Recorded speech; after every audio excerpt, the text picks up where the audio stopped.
Bonjour, Eric Barbry, avocat associé au sein du cabinet Racine, en charge de la practice IP, IT et Data Protection. Donc je suis effectivement en charge de tous les dossiers liés à l'usage des nouvelles technologies et singulièrement en ce moment sur les problématiques liées au RGPD.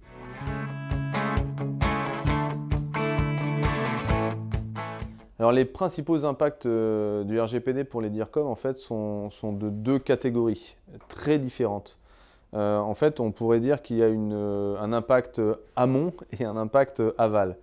Non pas amont RGPD et aval RGPD, mais amont violation de sécurité et gestion de crise, et aval gestion de crise. Pour la faire simple, en fait, un DIRCOM va être confronté à deux types de problèmes avec le RGPD. Le premier, il est en amont.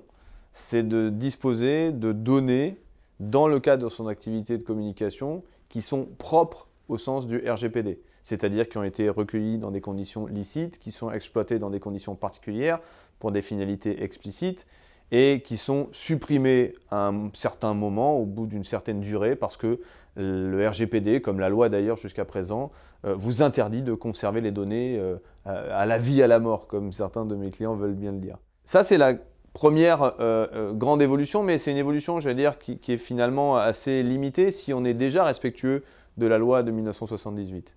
Là où il y a un impact beaucoup plus important, c'est sur l'aval, c'est-à-dire éventuellement l'existence d'une violation de sécurité, donc une attaque informatique par exemple, ou une diffusion accidentelle de données à caractère personnel, qui aboutira à ce qu'on appelle juridiquement dans le RGPD une violation de sécurité, et qui va nécessiter à ce moment-là une communication auprès de la CNIL et parfois une communication auprès des personnes dont les données ont été disséminées ou diffusées aux quatre vents.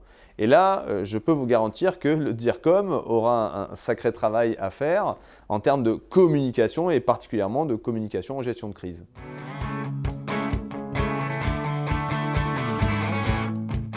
Alors, le RGPD pour les DIRCOM est-il une menace ou une opportunité? J'allais dire malheureusement les deux. C'est un peu souvent facile à dire, mais en l'espèce, c'est vraiment le sujet. C'est nécessairement une menace. Pourquoi? Parce que le RGPD est un texte réglementaire qui impose une conformité et qui, en cas de non-conformité, déroule une batterie de sanctions.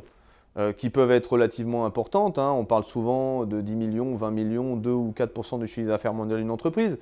Mais ça peut être aussi une réparation de préjudice, ça peut être aussi une infraction pénale, ça peut être aussi une sanction de type arrêt ou suspension de l'utilisation d'un traitement. Donc véritablement, aujourd'hui, on ne peut pas dire que le RGPD, ce soit que du fun. Par contre, c'est aussi une opportunité. On se rend compte aujourd'hui que dans les entreprises, on a énormément de données, des données d'ailleurs généralement très qualifiées, qui peuvent être exploitées de manière extrêmement intéressante par les directions de communication, mais qui malheureusement sont déstructurées. En gros, il y a aujourd'hui une différence entre les données structurées et les données non structurées. Et on se rend compte qu'on a énormément de données dans l'entreprise qui sont non structurées et qui pourtant ont une richesse fondamentale. Et donc en fait, le RGPD va permettre de faire une structuration juridique et donc derrière une structuration technique des datas. Et donc, en fait, on va passer d'une espèce de foutoir généralisé des données avec des données extrêmement intéressantes pour l'entreprise à une structuration de données qui va donc être nécessairement pour elle une opportunité.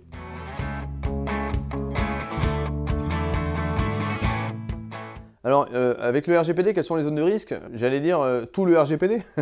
C'est-à-dire, en fait, 99 articles, alors peut-être pas 99 parce qu'il y a sans doute quelques articles qui sont inutiles, notamment ceux sur l'organisation des autorités de contrôle ou la coopération internationale, mais la plupart des articles aujourd'hui du RGPD sont des articles engageants. Ils demandent les uns et les autres une mise en œuvre réelle.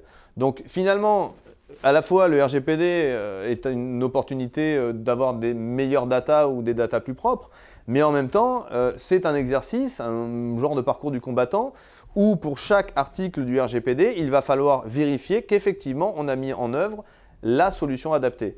Et j'insiste sur le fait qu'on ne peut pas être partiellement conforme au RGPD. On est RGPD compatible ou on ne l'est pas.